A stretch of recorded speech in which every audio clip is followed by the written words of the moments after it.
Welcome, everybody, to another Rev Talk. We're going to discuss the topic of body. How do we listen to our body? Does it talk to us? Does it tell us when we're sick? Do we listen to it when we over exercise or overwork? And we were just discussing it previously how much we have abused it and it still keeps us alive as we go through the stages of our life. And Reverend Kim was just stating, when you're a child, you don't think about these things. And then as we begin our second phase, you're a little slower. Get to your third phase, and somebody tells you you're over the hill, you just fall apart. It's not that you're falling apart, you're not listening to your body. And that's one thing I've learned since I had my surgery, that I listen to my body now and it tells me when I need to adjust or do something differently, and I do it. You don't keep abusing it and just forcing yourself through, just like you do in anything, in work, in a task. You just keep going and going like the energizing bunny. But your body needs its rest, it needs to be brought back to center and use your body for what it is. It's a divine temple of God. Oh, I love that. I love. So, this is what we need to appreciate our life and our body for allowing us to be here where we are right now. Yes. I continually find I'm more appreciative now. And yes, when you're young, you think you're invincible. Mhm. You think nothing can harm you, nothing, now, yes, I understand that's a very generalized statement. A lot of people, yeah, we abuse the heck out of ourselves because we're full of energy. We're full of, let's go and let's do. And like our one tenet is I listen to the spiritual messages within my physical body. Are we really listening to the messages within our body? So when you and I at the end say to be gentle with yourself and to be kind to yourself, that's not a platitude. That is something that you should take to heart, because your body is not just this thing. It it carries, like you said, it is the vessel for your divine soul, for a part of your divine self. And it works in conjunction with you. It is your partner in this life. Listening to it, and again, since my diagnosis, I had to take that leap of faith to listen to my body, to ask the questions that I was afraid of the answers.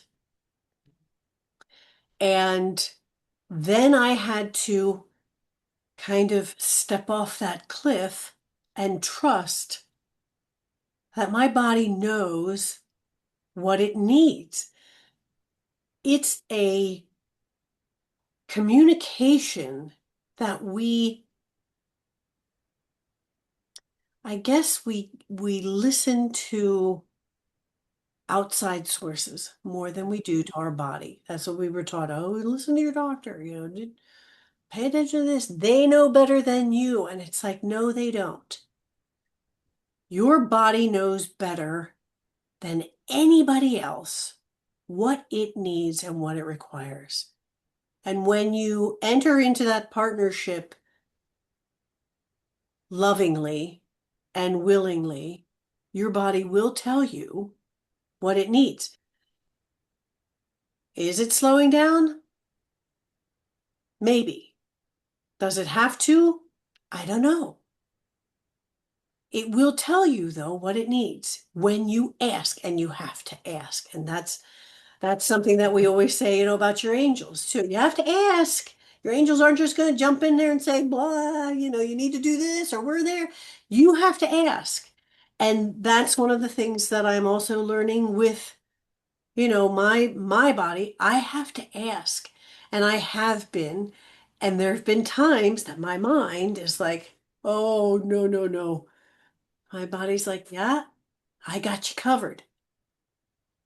It's been a wonderful, enriching, and enlightening few months for me to really trust that my body is here with me, for me, to help me on my journey.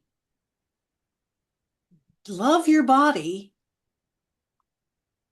and it will love you because it's here to work with you to help you on your journey.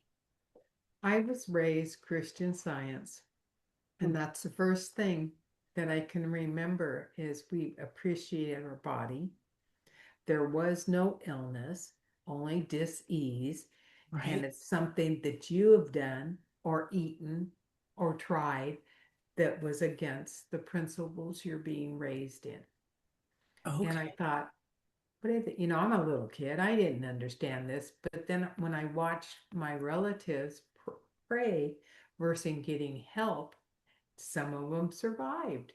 So as I grew, I saw there was a natural progression. Prayer does help. You do what they say, and they have healers.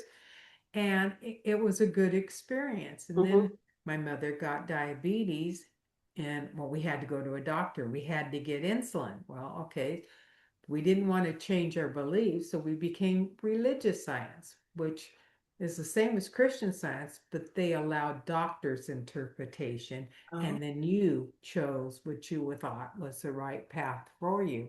So Oh. I've had all that in my body and knew it, and I was able to heal minor things, and I'm able to heal people outside of me, which is the same scenario. You're healing yourself and they are allowing you to heal them. Yes. So even though you forget to ask their permission, you forget to ask the question, can I heal you? You have the capability from one soul to the other to help a distressed soul. And this is what we should always remember and we should always use and do, because our physical bodies are here and materialize to protect our souls, and we're all one. So we're protecting is one. So Well, we're not. that's one of the things with homeopathy is that you are vibrationally and energetically healing not just from this lifetime. You're healing ancestral. Exactly. So, yes, it's a matter of you're healing yourself, and in so doing, you're healing the energetics, that are around you that are also, helping other people. You never go into, well, I'm going to heal that person because that's a huge assumption on your part in that maybe they don't need healing. Maybe that's not where their path is leading. You can pray for them and for their highest and best good. The rest of it is up to them. And that's one of the hardest things because we always feel like we need to interfere, and jump in there. What I'm finding though is that breaking old patterns, breaking old ancestral lines, and healing them heals everybody along that line. You feel the whole freedom. Yes. And it's not easy. It's it's not been easy. It's been challenging and I've learned a lot and I'm very grateful. And I have to remind myself still, obviously, I mean, it's been a while, but I have to remind myself to ask, check in with my body and ask, how we're doing and what do we need. And Am I heading in the right direction? Is this what where we're going? It is amazing. It is, and it just, if now when we say our closing prayer, everything's going to pop out at you because Well, be yes. gentle with yourself. You, it's not that, when we say that, it's not a platitude. It's not like, oh, blah, blah, be Mhm. gentle with yourself, be kind to yourself, blah. It's not some catchphrase. It's not. It is a reminder Yeah. for you to understand that you're in a partnership with your body to continue on your journey and to learn what needs to be learned. Mhm. So it's, that's been sitting with me for a little while as far as wanting to bring that out and talk Yeah. about, because it's important. It's it's difficult at times for people to eat cleaner, to eat more organically because it's expensive. And I get it. I also have understood that you can bless your food. This is another reason for prayer. You bless your food for its intended use, for your highest and best good. Now, I'm not saying that you're going to go and eat all this processed food and bless it. And the theory behind it is that, though, is you bless your food and bless it to nourish your body in the best way that you can. Not everybody can afford, buying organic or even know about it. I mean, there's an awful lot of places I'm sure they don't know where to get their food or where their food actually comes from. Yeah. It's the idea of it is the using the energy and your intention to bless your food. This is why what prayer is really important. However you choose to pray, however that sits with you, it's your intention. Yeah. That's the answer right there.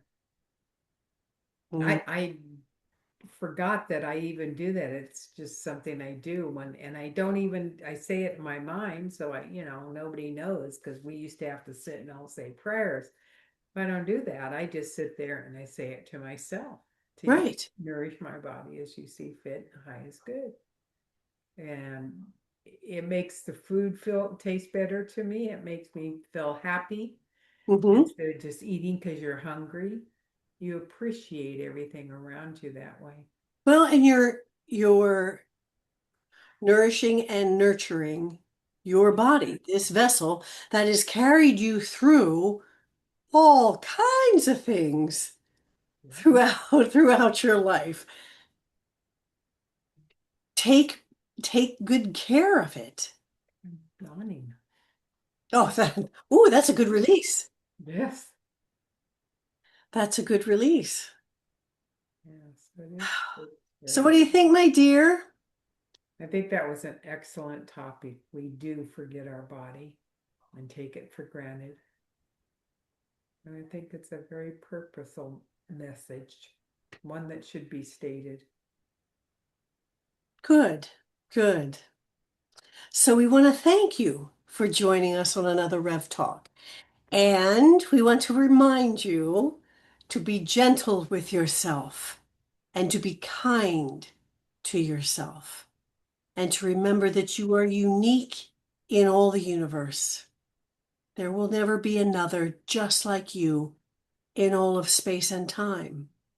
You are powerful, you are cherished, and you are loved. And without you, the song of the universe would be incomplete. Until next time, my friends, be well.